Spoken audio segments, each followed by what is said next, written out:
Good morning. Welcome to today's hearing. I'm going to ask Mr. Dong to read the docket. Good morning.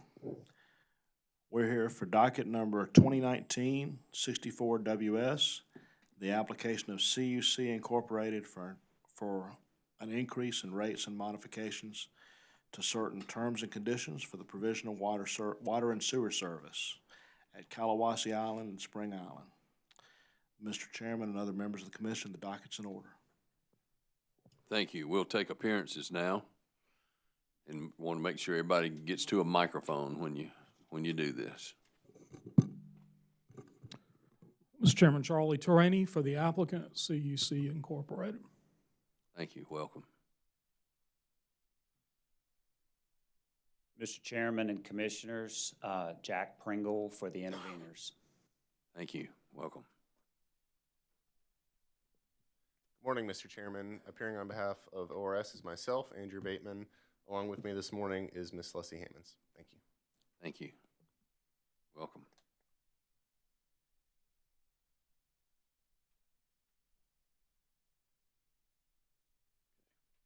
Okay, is there anything that we need to do preliminarily before we get going? Mr. Chairman, on Friday, the applicants pre-filed responsive testimony to the public hearing testimony that was given on December 9th. They also pre-filed confidential responsive testimony with a motion for confidential treatment. And if the commission would like to take that up today, we'd be pleased to have that happen. Sure. Yeah, we'll go ahead and grant that motion, grant the confidential treatment of that. Okay, thank you. Secondly, I just wanted to state for the record that ORS has agreed to review rate case expenses through the end of the hearing, as they customarily do, and they'll report to the commission on that. Okay, thank you. Anything else? Okay, well then let's present the case.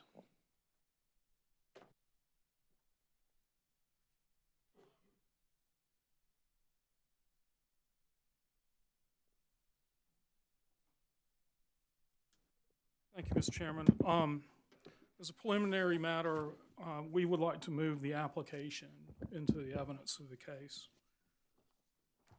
Okay, the application will be entered as hearing exhibit number 7. Okay. Applicants will call Mr. Billy Burnett and Ms. Susie Michael as a panel. If y'all could take a stand.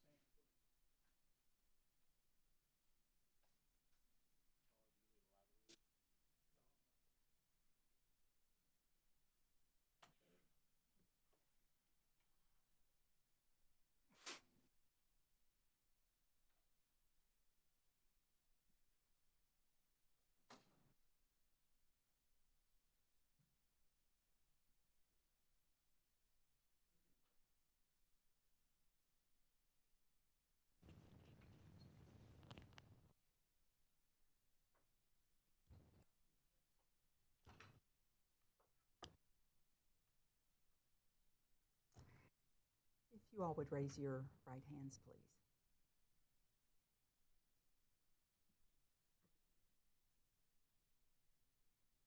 You solemnly affirm the testimony you're about to give will be the truth, the whole truth, and nothing but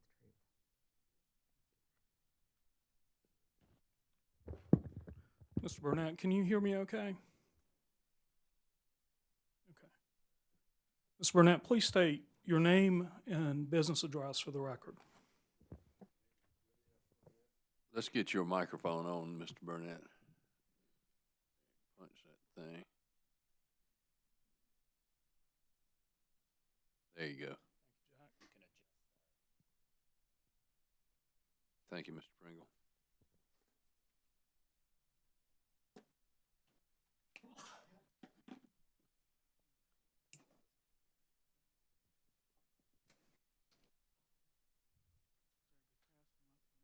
No, I will take that lavalier.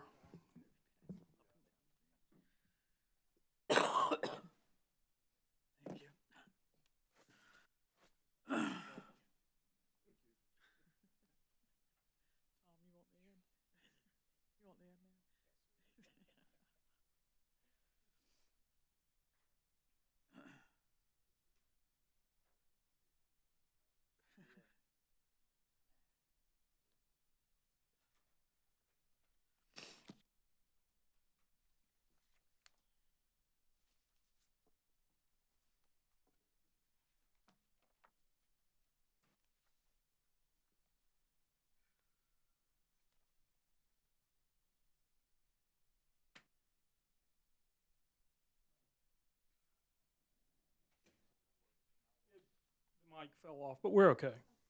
Ms. Burnett, you can hear me okay? Yes. Okay. If you have any problems, just, stick your hand up or let me know and we'll be fine. Could you state your name and business address for the record, please? My name is Billy F. Burnett.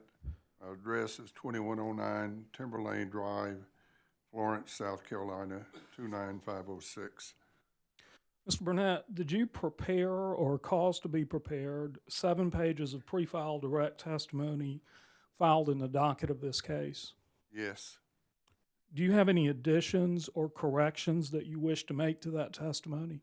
No. If I were to ask you the questions in the testimony today, would your answers be the same? Yes. Mr. Chairman, I move that the pre-filed direct testimony of Billy F. Burnett be read into the record as if given orally from the stand. Mr. Burnett's pre-filed direct testimony will be entered into the record as though given orally from the stand. Mr. Burnett, have you prepared or caused to be prepared 2 exhibits included in your direct testimony? Yes. Do you have any changes or corrections you wish to make to those exhibits? No. Mr. Chairman, I move that the exhibits to Billy F. Burnett's direct testimony be moved into evidence. Mr. Burnett's exhibits will be entered as a composite exhibit number 8. Mr. Burnett, I'd like you to give the commissioners a summary of your testimony. If we could walk through it together just topically, we can do that. Could you summarize for the commissioners your occupation and your background? Okay. I'm the Vice President and General Manager of CUC Incorporated, a water and sewer utility I have established in 1984. I am a certified Grade A wastewater treatment plant operator and a Grade D water treatment plant operator with the state of South Carolina. I've worked in the water and sewer industry for 66 years. My professional background includes 17 years with Lane Atlantic Company, where I began as a well driller and progressed to vice president. At Lane, I contracted and built water and wastewater facilities in North and South Carolina. After leaving Lane, I was a partner and general manager of BWB Incorporated, a utility construction company operating in the Carolinas. I was also the majority partner in a North Carolina water and sewer utility that had approximately 5,000 customers. This was sold in 2004. Mr. Burnett, tell us about your job duties at CUC, please. At CUC, my responsibilities include development and maintenance of the company's billing and accounting system, including writing code for the billing system and reporting, oversight of CUC's water distribution and wastewater collection systems, environmental and regulatory compliance, customer and vendor relations, oversight of operations and staff, analysis of financial statements. Could you tell us about the CUC's water systems, please?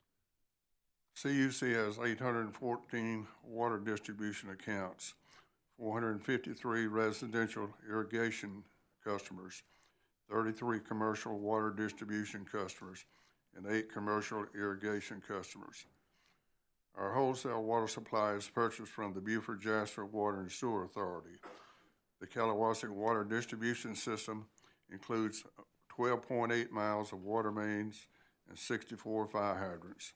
The Spring Island system has 24.4 miles of water mains and 103 fire hydrants. CUC system is built to high municipal standards and therefore can be used to provide water protection for the company's customers. Each home is within 500 miles of a fire hydrant. Providing fire service allows our customers to realize substantial savings on their insurance premiums. How about your water systems? Oh, your wastewater systems.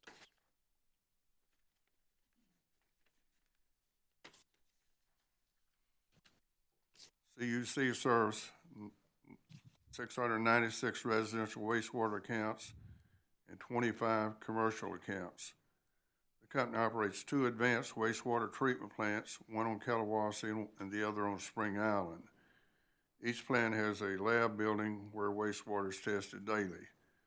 The plants use tertiary filters to produce high-quality effluent. The Kalawasic plant uses chlorination for final disinfection. The Spring Island uses ultraviolet technology. The effluent is recycled and used to irrigate the island's golf courses.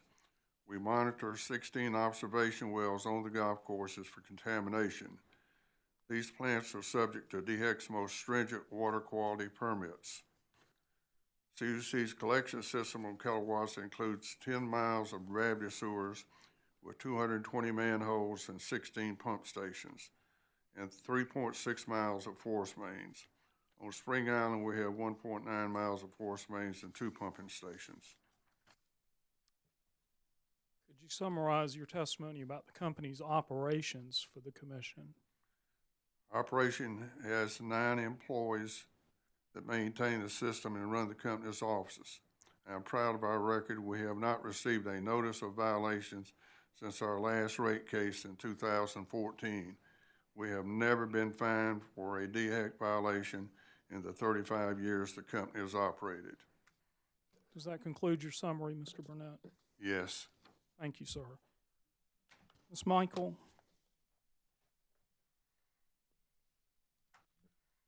Please state your name and business address for the record. My name is Susan B. Michael. I live at 3779 Burns Boulevard in Florence, South Carolina, 29506. Ms. Michael, did you prepare or cause to be prepared 14 pages of pre-filed direct testimony filed in the docket of this case? Yes. Do you have any additions or corrections that you wish to make to that testimony? No. If I were to ask you the questions in that testimony today, would your answers be the same? Yes. Mr. Chairman, I move that the pre-filed direct testimony of Susan B. Michael be read into the record as if given orally from the stand. Ms. Michaels' pre-filed direct testimony will be entered into the record as though given orally from the stand. Ms. Michael, did you prepare or cause to be prepared 6 exhibits included in your direct testimony? Yes. Do you have any changes or corrections you wish to make to those exhibits? No. Mr. Chairman, I move that the exhibits to Ms. Michaels' direct testimony be moved into evidence. Ms. Michaels' 6 exhibits will be entered as composite exhibit number 9. Ms. Michael, did you prepare or cause to be prepared 11 pages of pre-filed rebuttal testimony filed in the docket of this case? Yes. Do you have any additions or corrections that you wish to make to that testimony? No. If I were to ask you the questions in the rebuttal testimony today, would your answers be the same? Yes. Mr. Chairman, I move that the pre-filed rebuttal testimony of Susan B. Michael be read into the record as if given orally from the stand. Ms. Michaels' pre-filed rebuttal testimony will be entered into the record as though given orally from the stand. Ms. Michael, have you prepared or caused to be prepared 3 exhibits included in your rebuttal testimony? Yes. Do you have any changes or corrections you wish to make to those exhibits? No. Mr. Chairman, I move that the exhibits to Ms. Michaels' rebuttal testimony be moved into evidence. Ms. Michaels' 3 exhibits attached to her rebuttal testimony will be entered as exhibit number 10. Ms. Michael, did you prepare or cause to be prepared 7 pages of pre-filed responsive testimony filed in the docket of this case? Yes. Do you have any additions or corrections you wish to make to that testimony? No. If I were to ask you the questions in that responsive testimony today, would your answers be the same? Yes.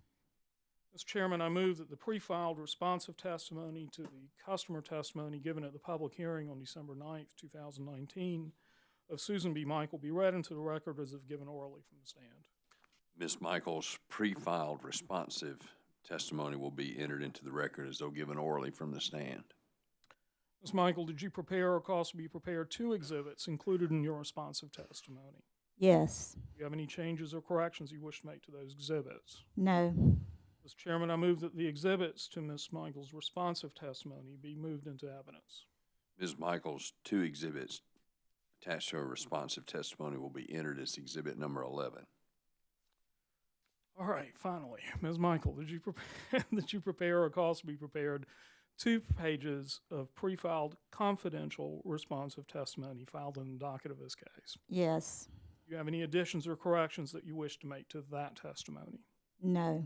If I were to ask you the questions in that testimony today, would your answers be the same? Yes. Mr. Chairman, I move that the pre-filed confidential responsive testimony to the testimony given at the public hearing on December 9th, 2019 be read into the record as if given orally from the stand. Ms. Michaels' pre-filed confidential responsive testimony will be entered into the record as though given orally from the stand. Ms. Michael, did you prepare or cause to be And prepared? it will remain under seal. Yes, sir, thank you. Ms. Michael, did you prepare or cause to be prepared two exhibits included in your confidential responsive testimony? Yes. Yes. Do you have any changes or corrections you wish to make to those exhibits? No. Mr. Chairman, I move that the exhibits to Ms. Michaels' confidential responsive testimony be moved into evidence. Ms. Michaels' two exhibits attached to her confidential testimony will be entered as exhibit number 12, and they will be kept under seal as well. Ms. Michael, would you like to summarize your testimony for the commission? Yes. Could you summarize your testimony regarding your background and job duties? Sure.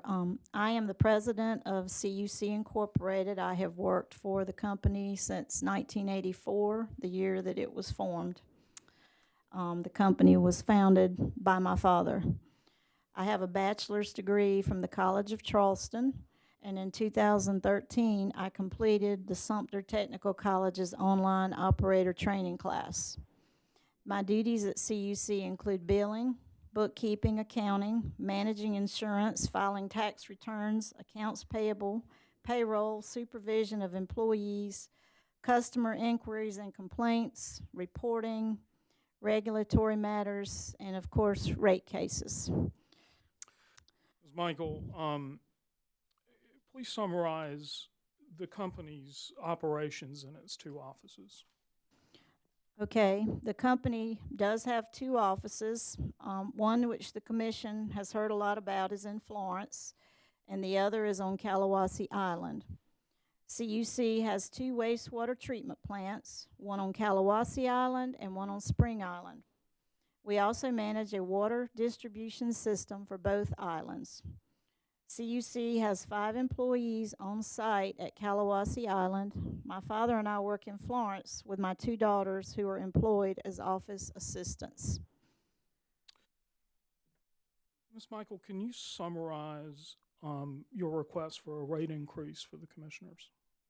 Yes, CUC is requesting a rate increase because it requires an increase in revenues so it may have the opportunity to earn a reasonable operating margin. As reflected in our application, our margin during the 2018 test year was 4.14%, and it was 5.95% after ORS's accounting and pro forma adjustments. This is well below our currently allowed operating margin of 12.5%. In our application, we requested an increase in operating revenues of $238,004. After accounting and pro forma adjustments, our requested increase has been reduced to $200,000. This increase would allow CUC to earn an operating margin of 15.17%.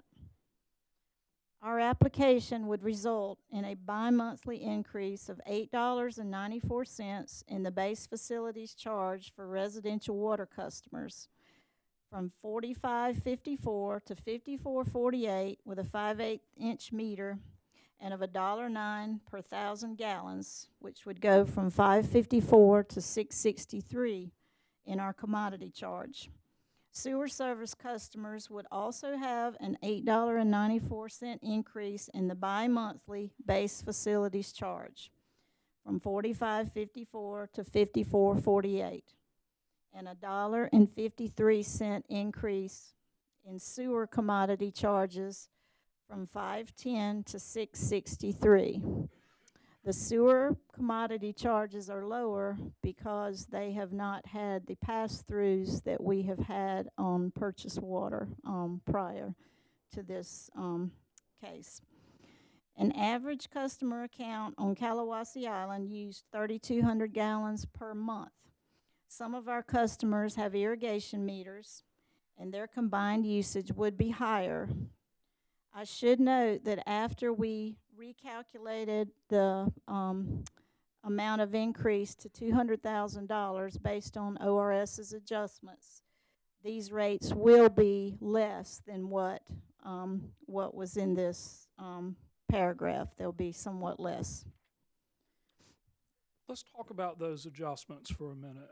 Could you tell the commissioners about the adjustments the company made in its application and the company's response to the ORS's adjustments?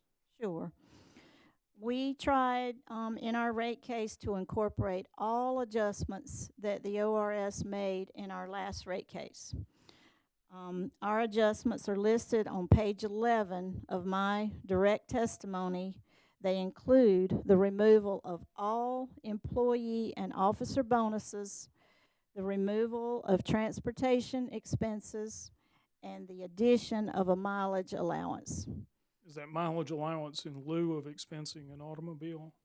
Yes, no costs associated with my automobile have ever been included in the rates for CUC. And what about the adjustments? Or my dad's no automobiles for either of us have ever been included in our rate structure. And what about the adjustments? Are there any adjustments you've disagreed with? Yes, the only adjustment proposed by the ORS that we do not agree with is the one related to the Tax Cuts and Jobs Act. What about the company's customer service? Our customer service, we think, is superior. We have a 24-hour customer service line. We have few service-related complaints. I'm not aware of any service-related complaints to the ORS since our last rate case. The few complaints that we have had are generally about our delinquent notice fees. But ORS investigates them, and we have never been found to be not following proper procedures. We also try to work very hard with our customers to resolve complaints. We waive fees for customers who have not been delinquent in the past. If you've always paid your bill on time, we give you a grace the first time that occurs. Thank you, Ms. Michael. Let's summarize your rebuttal testimony for the commission now. Okay. You mentioned the ORS's adjustments. Could you summarize your testimony regarding ORS adjustment 17? Yes, CUC agrees with the adjustments proposed by the ORS except for adjustment 17, which pertains to the Tax Cuts and Jobs Act. This will be discussed in more detail by Gary Walsh. Mr. Walsh will explain that the ORS is calculating the Tax Cuts and Jobs Act differently than it did for other companies such as Kiowa Island Utilities. While CUC does not believe it realized any excess profits in 2018 as a result of the tax cuts, we would be willing to make a refund on the same terms as other companies have, but that is not what is being asked of us. How about your rebuttal to the operating margin recommendations? Okay, we do not agree with the ORS's recommended 12.51% operating margin. ORS's analyst, Michael Seaman-Wynn, testified that we are a well-operated utility with an established record of providing quality services to our customers. CUC has minimal customer complaints. We have never been cited for a DHEC violation. We are an above-average utility, and ORS has recommended a below-average operating margin for us. How about your position on availability fees? ORS recommends that we add the $8 per month availability fees to our tariff. We would prefer to eliminate the availability fees altogether. While we collected $22,501 in availability fees during the test year, we billed $39,135 in availability fees and late charges during the test year. 43% of these charges were not collected. Taking legal action to collect these unpaid availability fees is cost prohibitive, and eliminating the fee would be the most cost-efficient option. Could you summarize your rebuttal to the intervener's witness, Mr. Parkinson? Yes. Mr. Parkinson objected to the statement in CUC's application that the company has experienced a decrease in revenue since 2015. While our gross revenues have increased since 2015, our net revenues are down from $117,720 to $70,526 in 2018.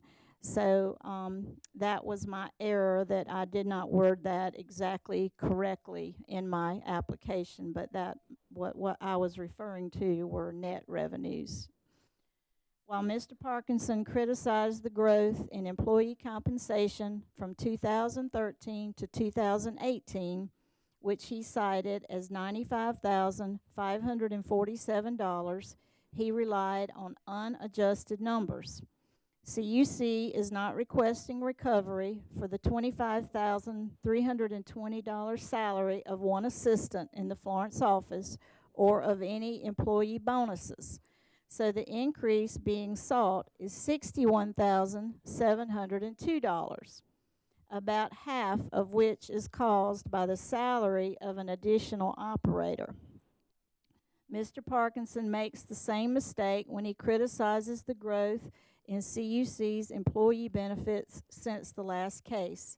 Excluding the office assistant for whom recovery is not being sought, employee benefits are up $37,001, or about 3.8% per year.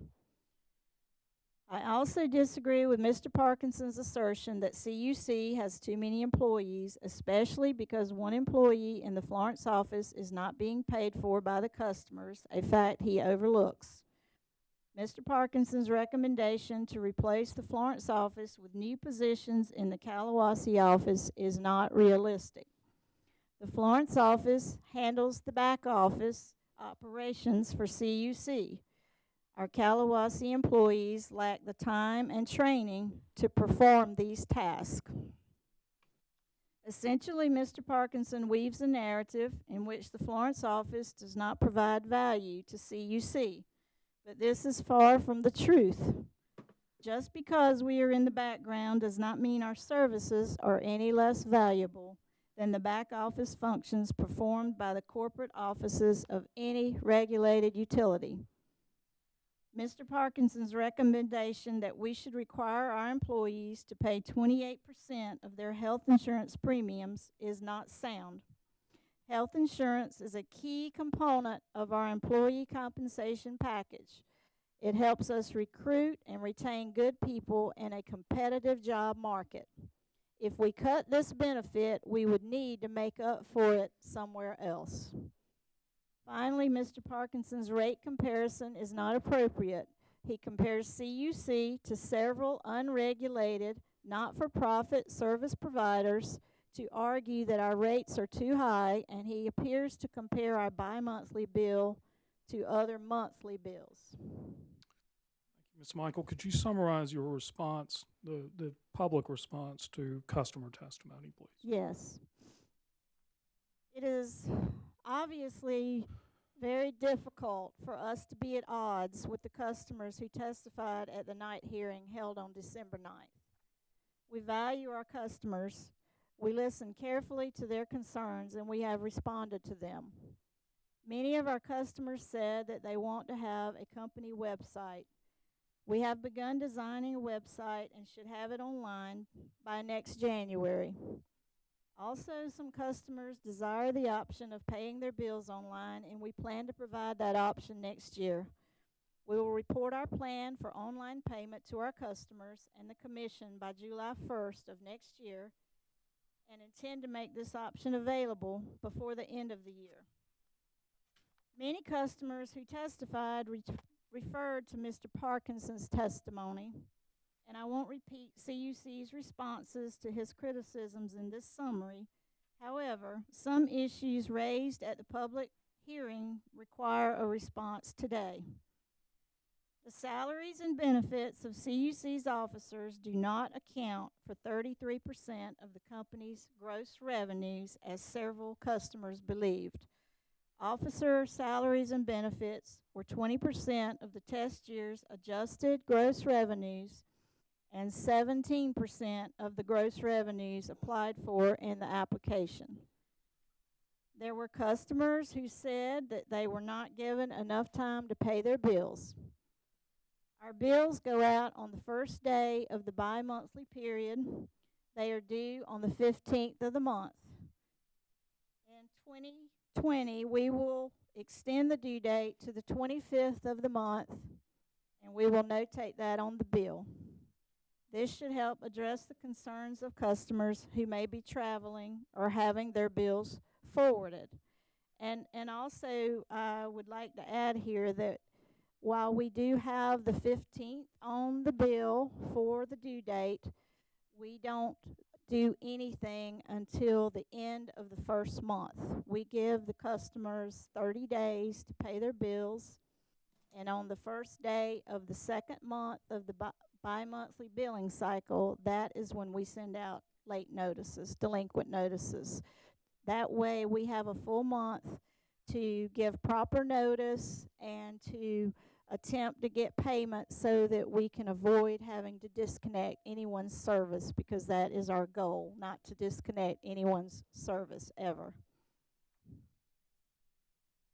And lastly, some customers believed that CUC simply resells water purchased from the Beaufort Jasper Water and Sewer Authority.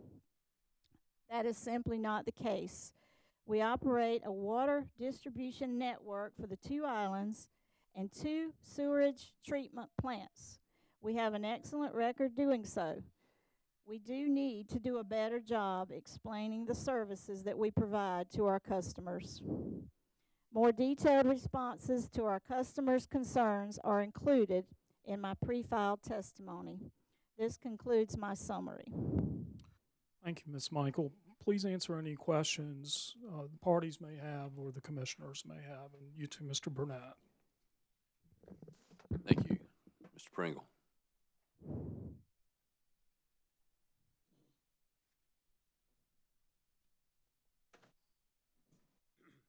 One housekeeping item, Mr. Chairman. I don't know whether I have a copy of the confidential testimony yet. Do I? Would it have been emailed to me? Okay, never mind. No. Okay. Good morning, Mr. Burnett and Mr. Michael. Miss Michael, good heavens. Good morning. Start again.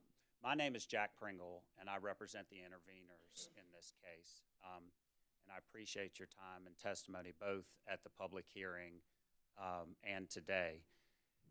Let's start off with one area that appeared to be a disagreement between you and Mr. Parkinson when he pointed out that the company's revenues had decreased since the last, or you had pointed that out, and he pointed out that those revenues had increased. Can we agree that the difference between gross revenues and net revenues is expenses? Or is that your understanding? I think that would be correct. Meaning that you've got a gross revenue number that represents everything you take in.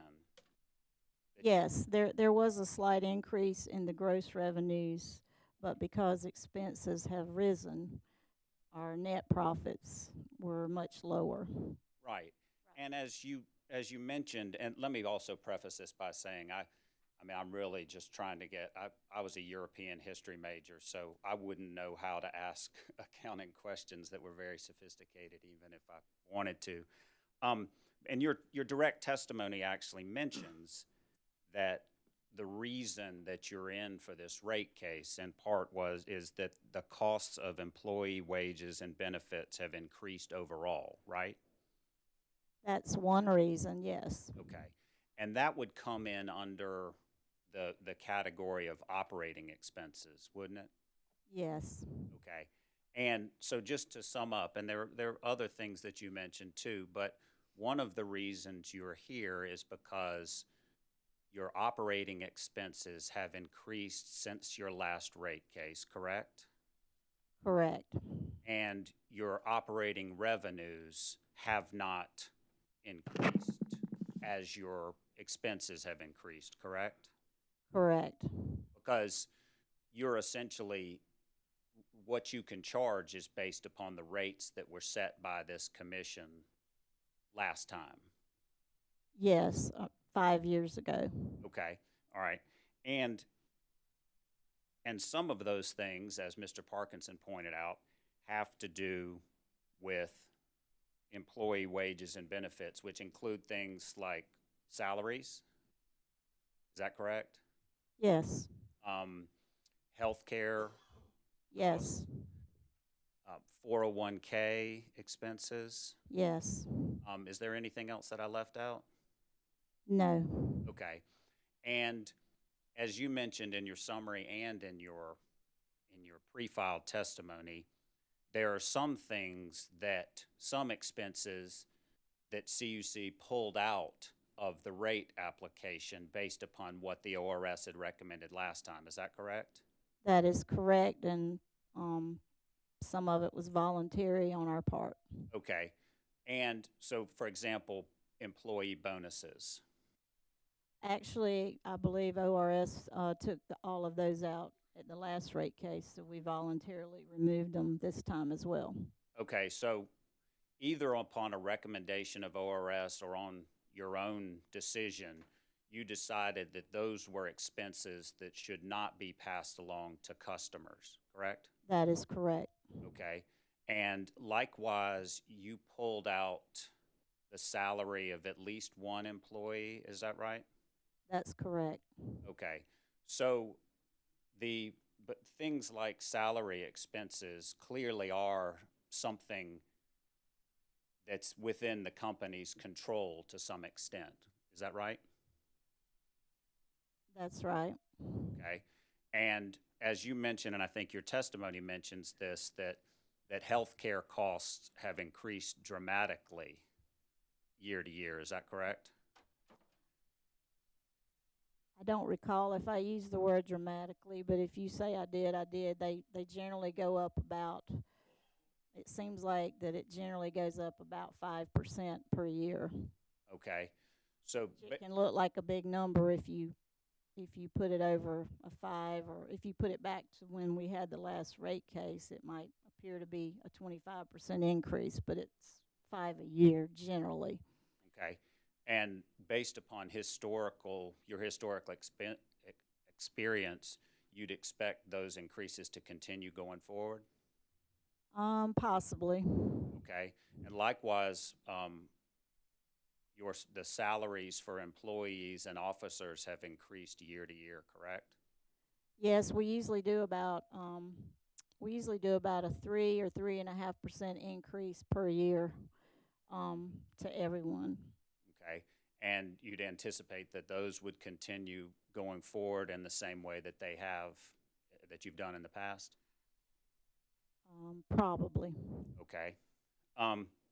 And so in the foreseeable future, the things you just mentioned, salaries, healthcare expenses in particular, are going to be continuing to increase, correct? Well, it's our belief that when people work for you and they work hard and they do their jobs correctly, that they expect a little increase from time to time. We've managed to maintain the employees that we have.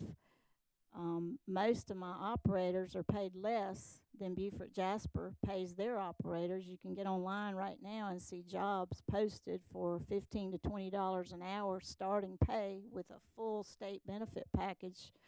So to keep people on staff that we believe are good, they do their jobs well, we feel they want a little raise, yes, every year. Sure. And the bonus is actually part of their employment package, but the ORS has not viewed it that way, so we've accepted that and we've left that alone. We still give them a bonus even though it's not allowed in the rates because we feel they deserve it.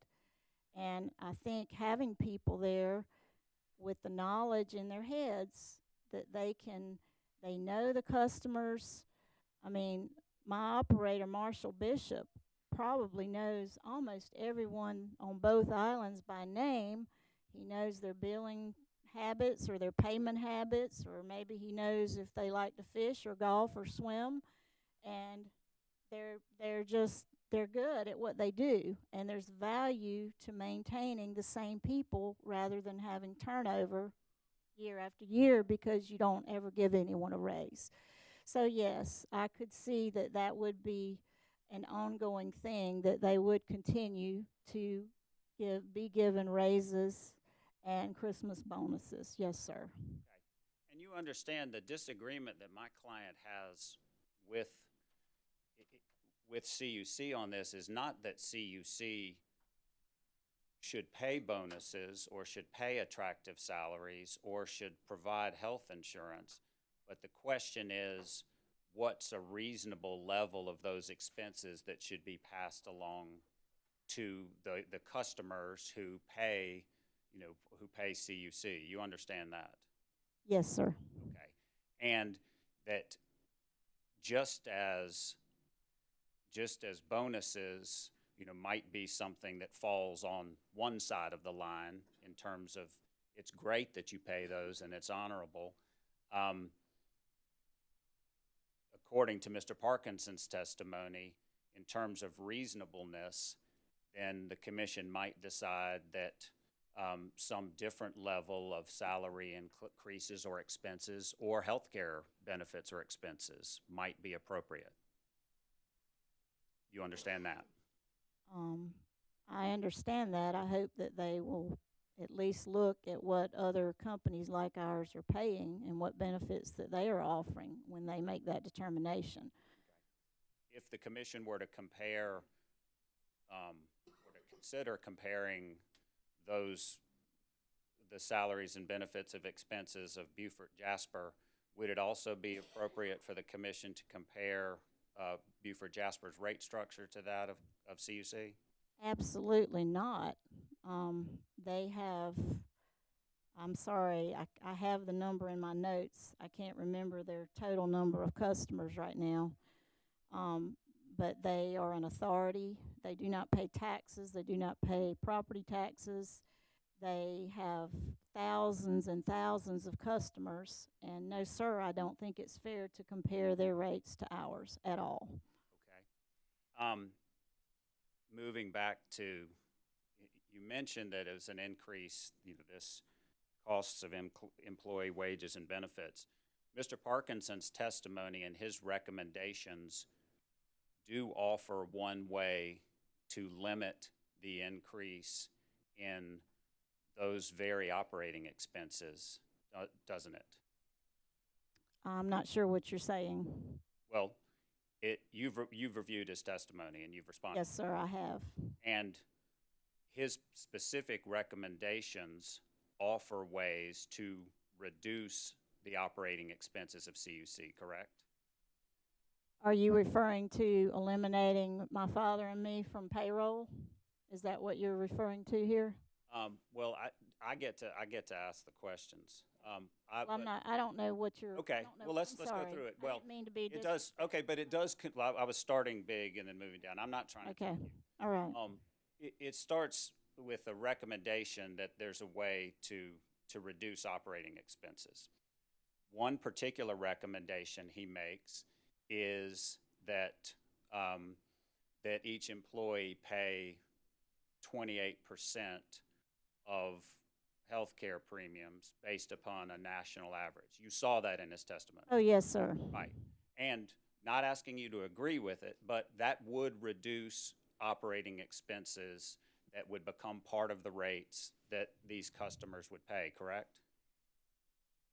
But if I did that, I would feel like I needed to give my employees a raise to help with that, to offset that, because I feel like that would be a huge burden on my employees. Okay. And like I said in my earlier statement, we consider the benefits package to be part of their pay structure. So that would be a tough one there. But yes, if we did it exactly as he stated, yes, there would be a cost savings there for sure. Sure. And one of his other recommendations was certainly, he did mention to close the Florence office, in part to let Marshall continue to do the things that he's doing so well on Kalawasi, and to do even more of that because he's so close and because he knows everybody and because he can talk about the things that he knows about customers. But that would reduce operating expenses according to his proposal, wouldn't it? Well, of course it would, but I don't think Marshall has the training or the time to perform the functions that are done in Florence. And I also don't think that's a very good system of checks and balances for the person running the plant to be doing all of the bookkeeping. So, I mean, we operate as many investor-owned utilities do, where there is a back office to do the functions that we do, and it protects the integrity of the business and keeps it solvent. Sure, and that's honorable. If Mr. Parkinson's recommendation were implemented, you and Mr. Burnett would continue to be shareholders and officers of the company, would you not? Yes, Okay, and you would still have control of the business and the ability to provide oversight. yes, but it takes a lot of time to do what we do, and to not be paid for our services would not seem fair. Sure. And as shareholders and owners of the company, you are entitled to distributions or dividends or a return as owners, aren't you? That's correct, but we leave all the profits in the company. We don't take the profits. We had, prior to our last rate case, we had to loan the company $100,000, and we have not forgotten. And granted, it was our fault because we waited too long to come in for a rate case. I think this is maybe our 4th rate case in the history of our company. But we couldn't pay the bills, and we personally loaned the company money, and we remember those days, and so we like to keep the money in the company so that if a situation arises, we're prepared, like a hurricane, for example, that could cause a lot of damage, that we might have to do extra repairs. We also have an aging system that we're having to do a lot of new maintenance and repairs on. We're replacing things that are wearing out, expensive pumps, lift stations, and so forth. So we don't like to take every penny of profit out of the company and leave ourselves, with nothing to take care of our business with. We pride ourselves on taking good care of our company. And understanding that it's not something that is your preference, but all other things being equal, if the system needed particular investment dollars for expenses or upkeep, lower operating expenses in other areas would provide that kind of mechanism, wouldn't it?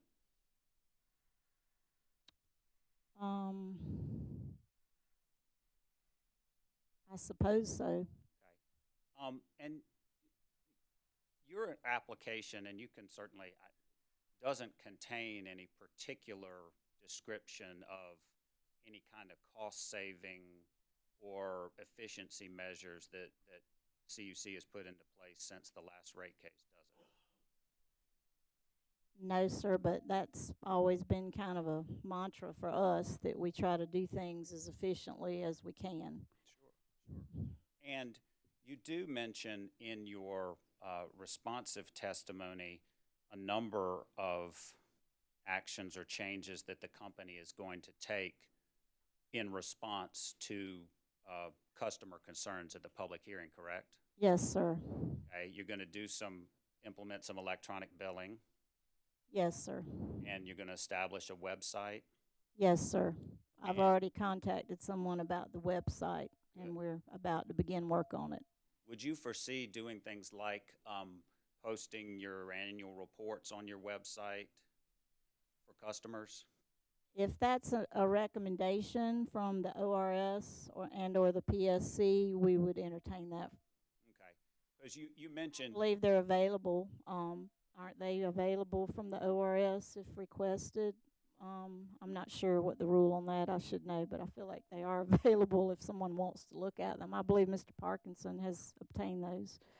would, would you agree that his attorney managed to obtain Managed to it? do I'm it. not saying it's a difficult Right. process, but I would probably talk to the legal people at the ORS and ask them if that was something that they would recommend for us to do sure. to serve our customers, and if they thought it was a good idea, I would be on board with it. Yes, sir. Yeah, and you had mentioned that as at the night hearing that hearing a lot of these concerns, sort of took, I don't know what words you used, but took you by surprise and thought you had good communication, and that's just one instance where a website and the kind of information that would be on it might be helpful to my clients. But Yes, sir. I'd say they certainly I know we're late to the party on the online billing. We understand. I understand my customers' frustration with being in Greece and not being able to pay the bill online. I do.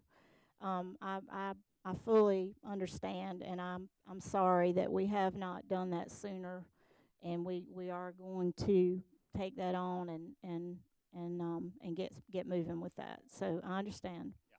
And you understand my client's testimony that if these operating expenses, the ones we've listed, healthcare premiums, healthcare costs, salaries, and other salaries and wages, that they've increased in the past to the present, and that they appear to be increasing and will continue to increase in the future. You understand my client's concern that that is kind of an arc or a trajectory that is not going to be useful. It's going to continue to put a burden on the customers and is going to continue to mean that rates will continue to move up in lockstep. Do you understand that? Possibly, but there's customer growth that can happen as well on both islands, which Sure. would help offset some of that. Sure. And at least from the last rate case, there hadn't been a particular amount of customer growth or particularly high, or has there? Not really, but seems to be we kind of went through a little bit of a slump there after the real estate, fall, but there seems to be a whole lot of activity there now of new houses under construction. So I think we may see that moving in another direction. Okay. Beg the Commission's indulgence, really.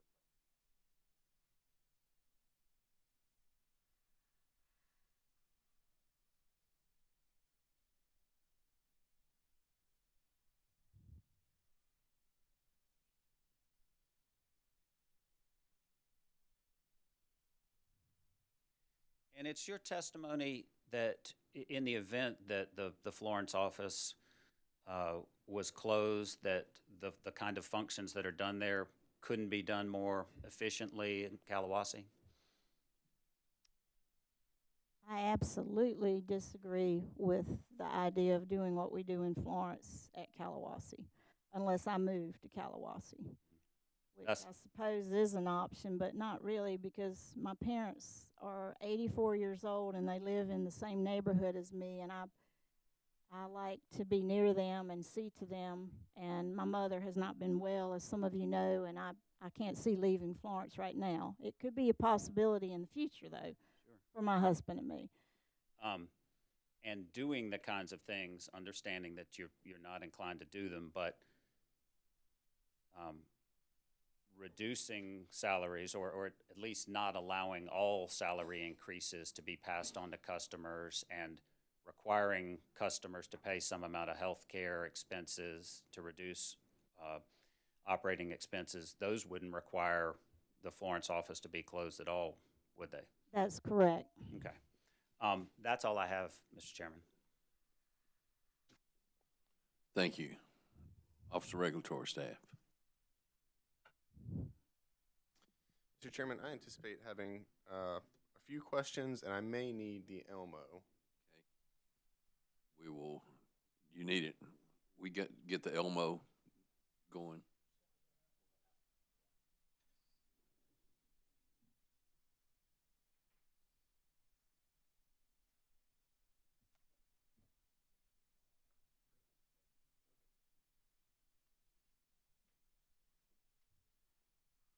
Thank you, Mr. Chairman. Let Ms. Thomas will look at that and make sure we got you on. Perfect. Give me just a quick minute, okay? I didn't know you were gonna use it. Oh, no, I'm sorry. That's okay.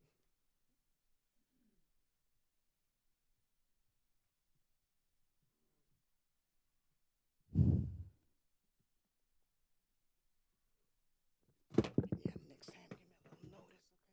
Okay, yeah, just give me a minute. I'm trying to keep a few minutes. Okay, give me just a minute. Yep. Thanks so much. Thank you, Mr. Chairman. I apologize for the No problem. Thank you, Ms. Thomas. Ms. Michael, I believe these questions are probably best directed at you. And these questions have to deal with the Tax Cuts and Jobs Act. Ms. Michael, the Tax Cuts and Jobs Act, which became effective January 1, 2018, was probably the largest tax or overhaul of the tax system since 1986. Is that correct? I'm not sure, but I'll say you probably know, so I would agree with you. Okay. Well, in other words, it's safe to say that this sort of tax reform doesn't occur every day, correct? That's correct. Okay. And in fact, CUC had no way of knowing that this tax reform was going to occur. Is that correct? That's correct.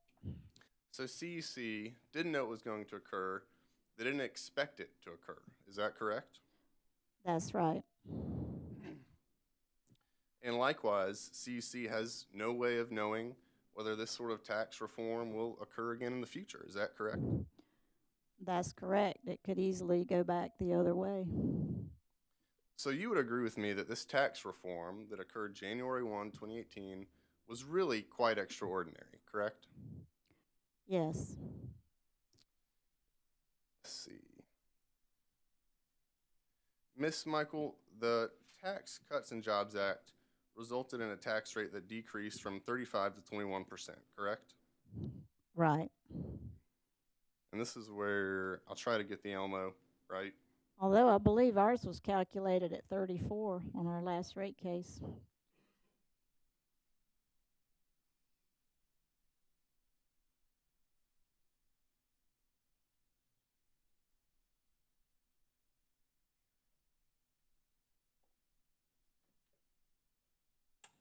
Okay, Miss Michael, I can zoom in on this, on the language in a second, but before I do that, could you read up in the top right-hand corner, order number, does it say order number 2018? 308. 308. Okay, I think Thank so. you. Mr. Chairman, this is the order that the commission issued, you can see on April 25th, 2018, in regards to the Tax Cuts and Jobs Act. I'd ask that the commission take judicial notice of this order. Okay, we will take judicial notice of this order. Thank you. Ms. Michael, Michael, I'm gonna zoom in on that first highlighted sentence real quick.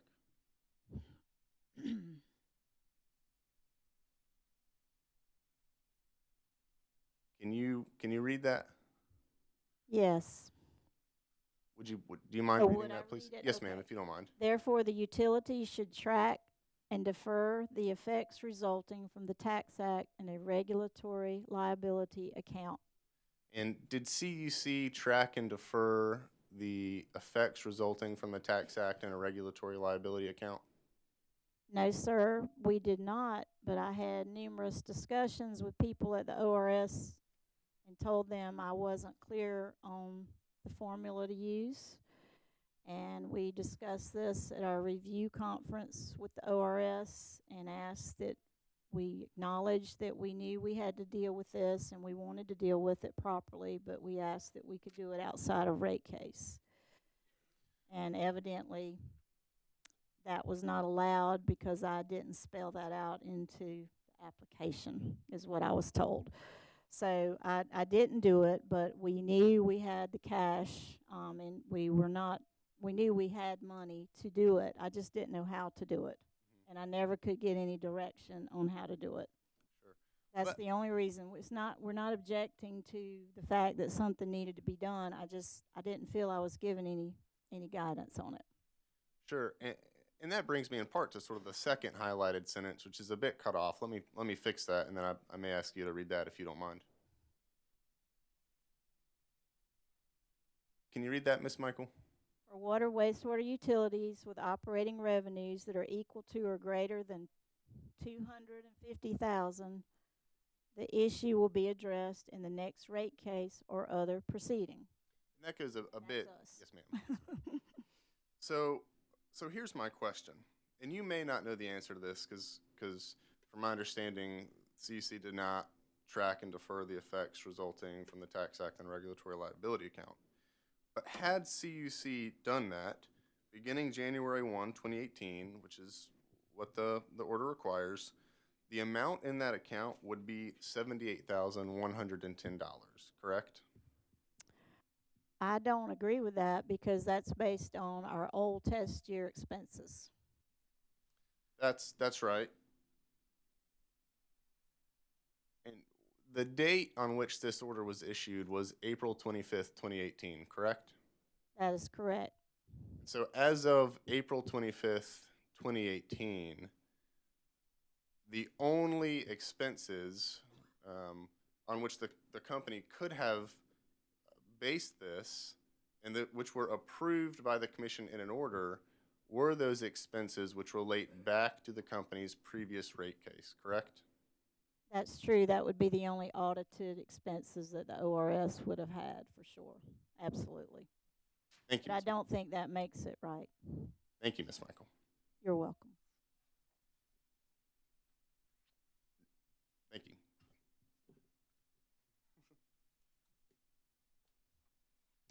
Mr. Terrainey, you rise Would you like me to redirect before the commission asks questions or after? after. Thank you. Okay. Thank you, Mr. Bateman. Commissioners, questions? Chairman. Commissioner Howard. Good morning, Ms. Barrett. Good morning, Ms. Michael. Morning. Ms. Barrett, let me talk to you about fire hydrants. You say that you exceeded expectations, exceeded standards, I guess, for fire hydrants.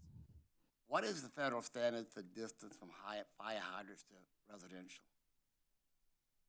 What was the question? The federal guidelines, or the federal standards for the distance from a fire hydrant to a residence. What is that in feet? You know? I don't know of any federal guidelines relative to the hydrants. The system was designed by consulting engineers to provide fire protection to each home. So each home's within 500 feet of a hydrant. Okay, well, I guess that's what I'm looking for. I think the federal guidelines, as I understand it, 600 feet, so you're well within the federal guidelines. Also, the federal guidelines says at least 6-inch pipes. I think you have between 8 and 10 inch in most of your. Most of the pipe is 8 and 10 inch. There's some 6-inch also. So you're satisfied with your fire hydrant system, so to speak? Yeah, all of them, over the years, the local fire department tested every year. And it became a budget item for them, and they didn't want to do the work anymore, so we test them ourselves now.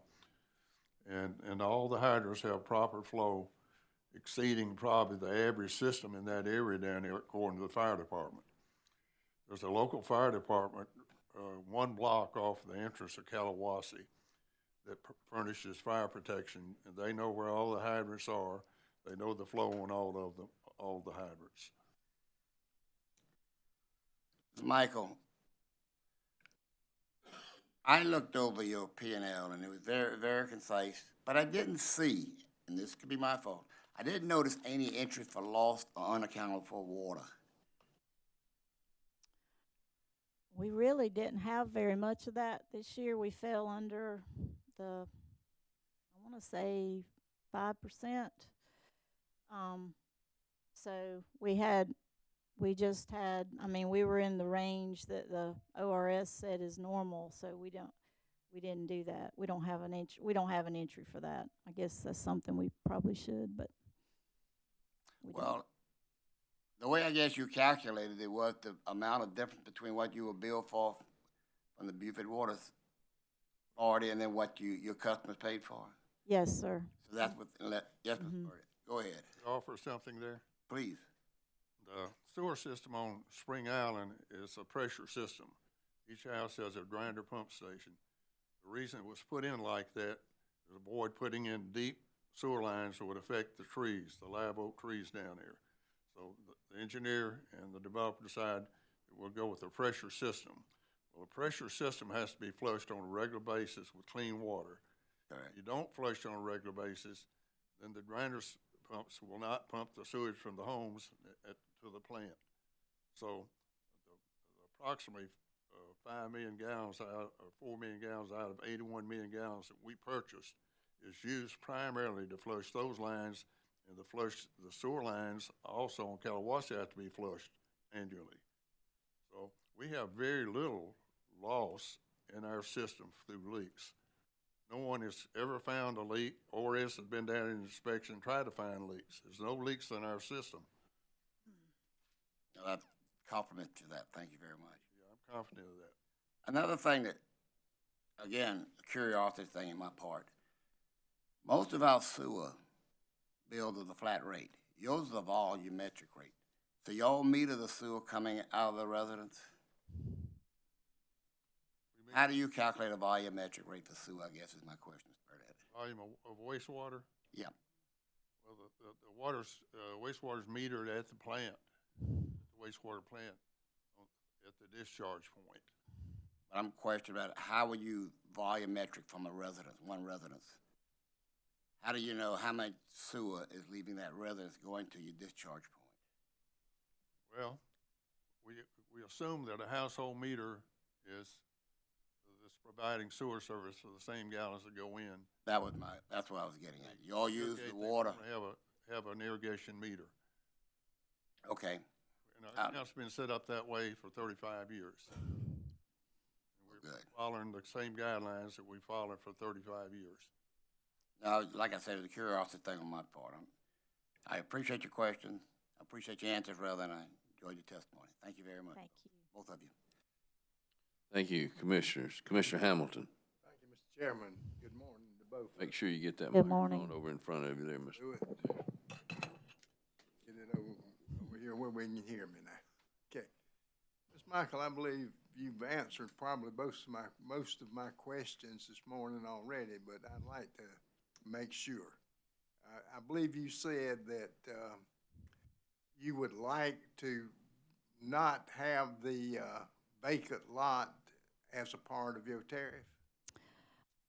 That's true because it's, we needed that in the very early time of our utility because we had just a few customers and it was necessary to get the system up and running.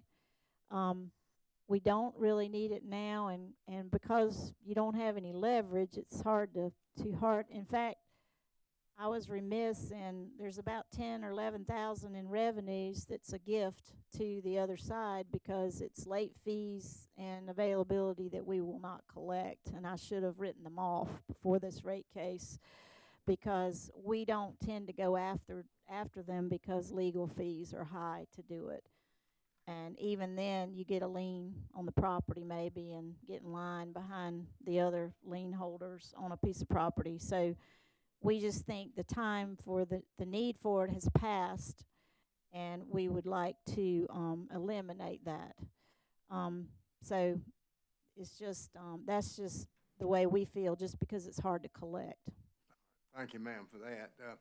And I believe you stated to us that the online payment system should be in effect by July 1, 2020.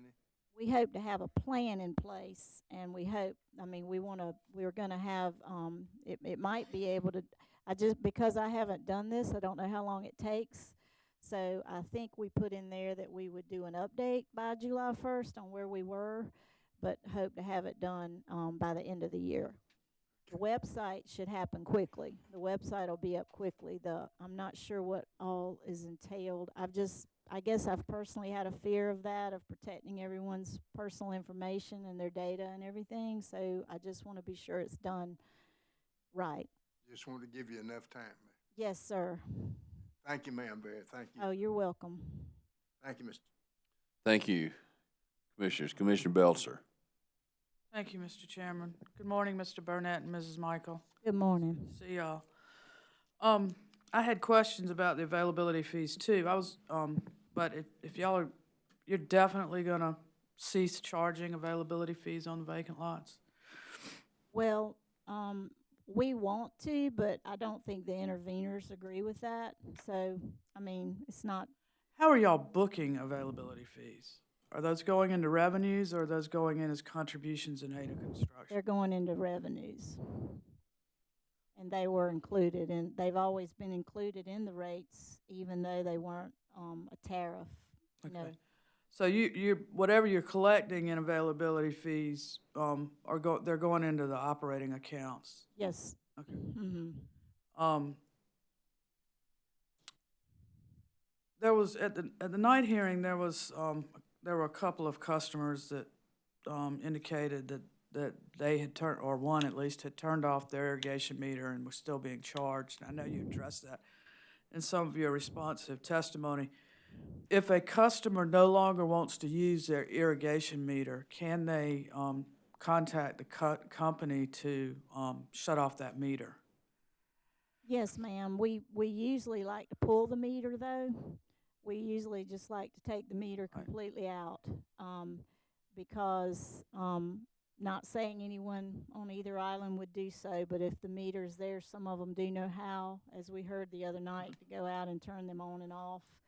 So generally, if they don't want their irrigation meter anymore, we pull the meter and we stop billing altogether. That's the next question. There's no base fee if they have no meter. Okay. So, but they're not supposed to turn their own meters off because they can damage the valve, and then we have to dig them up and replace them or repair them. I understand that, but where I was getting to is if a customer wants to cease using irrigation, they can ask the company to close the account. Y'all will pull the meter and not charge them the base fee.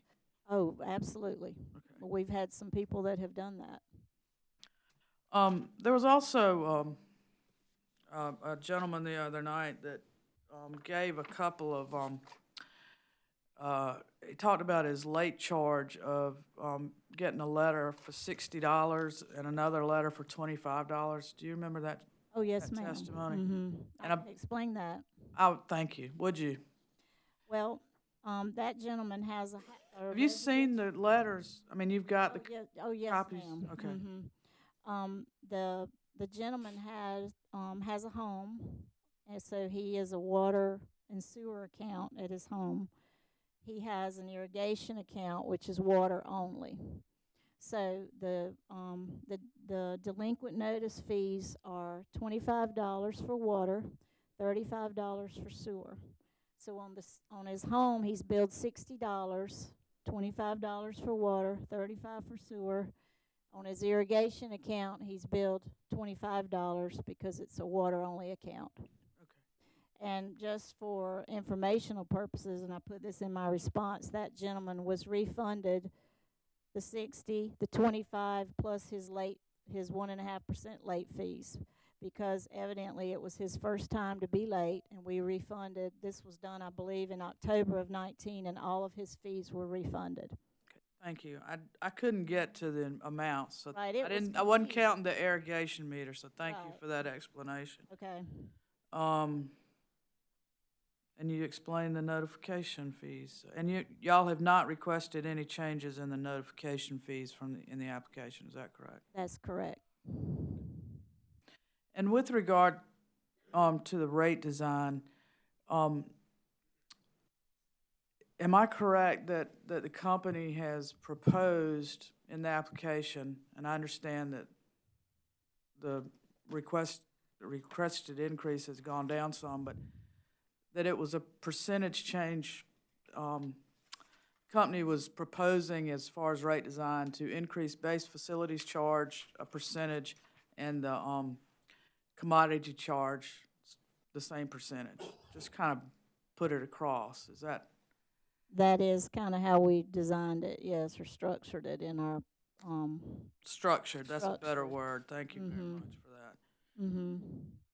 And I think you explained this in your testimony too, and this is from some testimony at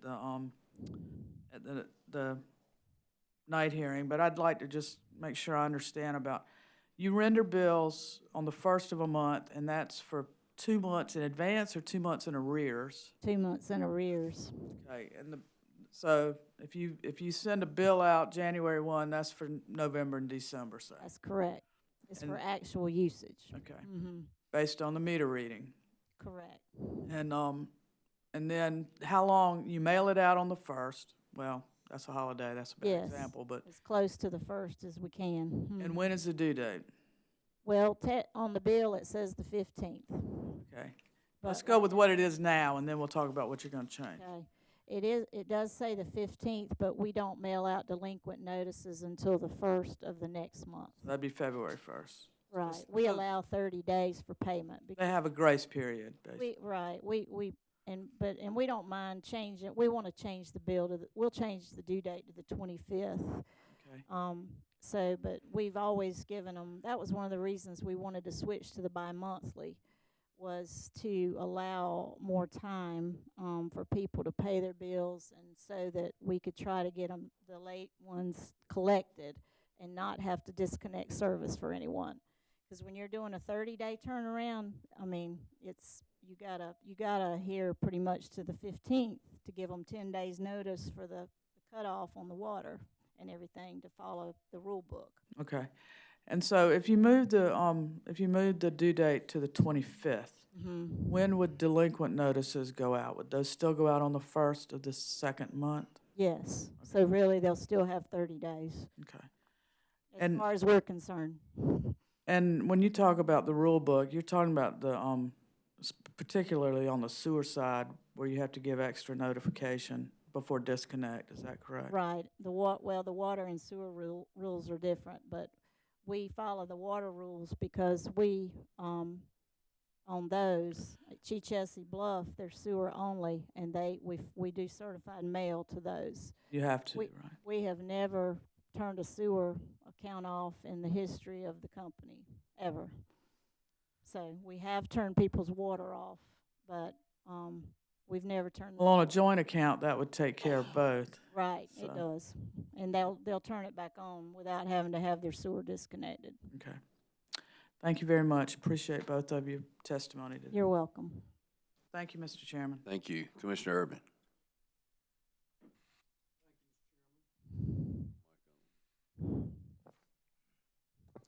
Mr. Burnett, the charts on page 8 and 9 of your direct testimony indicate the company has a new base facilities charges for 3-inch commercial water and irrigation applicable to both water and wastewater rates. Why is this rate class now necessary? I don't know that it is necessary. We don't have any 3-inch meters. All right, maybe I should ask Ms. Michael, do you know? No, sir, it was just, in reality, we probably should have asked more like a 4-inch than a 3-inch. I mean, that was probably, even Marshall pointed that out to me, a day late and $1 short, but, I think that was because suggested by ORS. someone All right. suggested it to us, but Okay. we have put in some 4-inch fire lines and 6-inch fire lines and such, and so it requires that size tap into the system, and so or that size meter. So we just thought we should add it, but we probably should have added a different size than a 3, but that was the thinking behind it. Okay, thank you. You're welcome. That's all the questions I have. Thank you, Commissioner Whitfield. Thank you, Mr. Chairman. Thank you for being here. Appreciate your testimony. Mr. Burnett, certainly appreciate and respect your years of service. I'm served by a little special purpose water district with an operator that has about the same exact number of years you have, and had a water leak and went out with the shovel. He's also the longest serving electric co-op board member in America, same number of years, and he kindly went out with the shovel and he kindly told me that he could handle it. So I certainly respect your years of service and appreciate both of you being here. I just got one or two questions for you real quickly. Most of my questions have been asked and answered. Ms. Michael, with the ORS has recommended this cost of service study be done and indicates that water customers are subsidizing sewer customers, even though all water customers, not all water customers receive sewer service. Have you made any arrangements to conduct a cost of service study as suggested by Mr. Seaman Wynn of ORS? Not yet, sir. Just lack of time and getting ready for this, but it's certainly something we will talk about and consider. Yes, sir. And you can certainly see ORS's concern and Yes, sir. possibly customers' concern as well. Yes, sir. Well, thank you, Ms. Michael. Most of the water customers, and so you would be sort of meaning like the irrigation customers, because most of the water-only customers are irrigation. Irrigation, yes, ma'am. We do have a few on Spring Island that were grandfathered in with septic tanks, but most of the water-only would be irrigation. And we did hear that, a lot of that at the night hearing. One other overall general concern that I note, we'll go back to where Mr. Pringle was with you just a little bit ago. He was talking about, most of his dialogue with you was about operating costs. Yes, sir. And he had a lot of suggestions about how to hold that down for ratepayers and how his client had suggestions, and I know you all had a good exchange about that, a good lengthy exchange about that. But in the course of that exchange, you said two words that kind of grabbed my attention again. You used the words aging infrastructure, and with all the exchange you had with Mr. Pringle about maybe cutting operating costs. And you have aging infrastructure, and he talked about a trajectory in the future of where rates might go. Yes, sir. How do you propose to deal with that when you're having these issues about cutting operating costs? Where do you propose?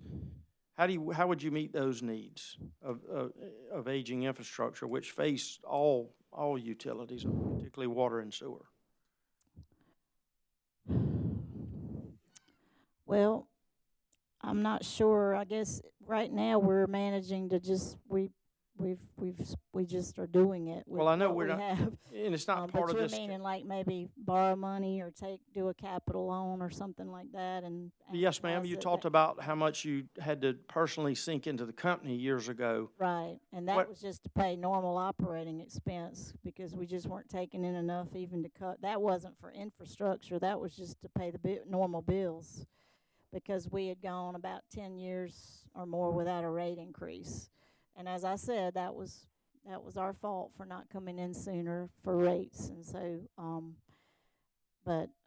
we haven't, we've managed to just do it. I mean, that's why we leave the profits in the company, so we can pay for those things. But you haven't really, I guess, being a small company as you, per se, you really haven't sat down and put any kind of plan in place or forecast or anything like that. It's just something that looking into the future. No, sir, because most of it has been manageable up to this point, but we're starting to see, I mean, I think we spent about $35,000 the last 2 or 3 months because Marshall's been renovating some of the lift stations where the pumps have just worn out. They're old and they've worn out, so we're replacing pumps with new pumps. We're putting stainless steel where there was rusty metal before, and improving them. And I guess as we age out, there probably are going to be some big expenditures that we will have to get a capital plan going on. Yes, sir. You think that's some things that could be addressed with the cost of service study that ORS is suggested by Mr. Seaman Wynn? Yes, sir. Well, that's Maybe they would offer some guidance on that too, of how to go about that. That would be good. That would be helpful. yes, ma'am. Well, I think they give good guidance. I like to call them and pick their brains sometimes about things because of how they want us to do it. So we follow procedure. Well, thank you. Thank you, Ms. Michael. That's all I have, You're Mr. welcome. Chairman. Thank you. Commissioners, anything else? I know, Mr. Terraini, you have some redirect, I think, or no redirect? Very brief. Very brief? Yes, sir. Okay. All right. That's where we are. All this talk about worn out pumps, I'm ready to take a break, but depends on how long you've got. Okay, let's go ahead with your redirect now.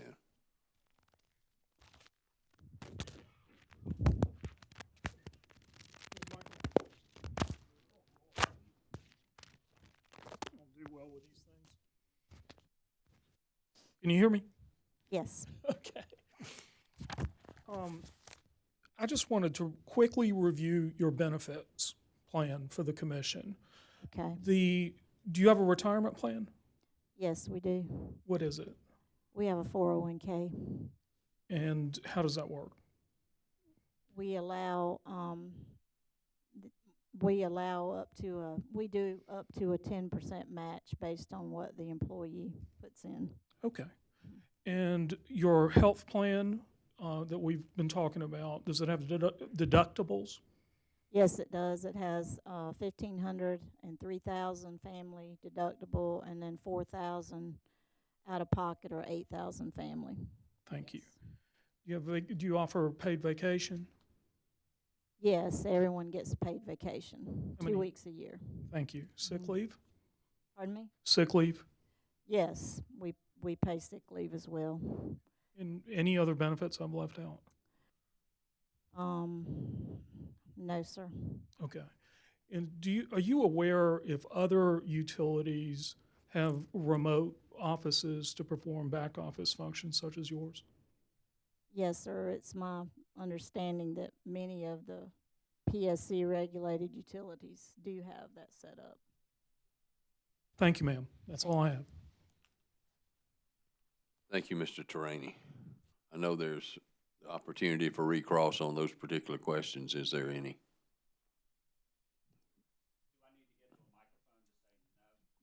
No, I'll say it for you. Mr. Pringle says no. Okay, thank you so much for your testimony. If there's nothing else, you may step down, and we're going to take a break for about 10 minutes. Thank you, sir.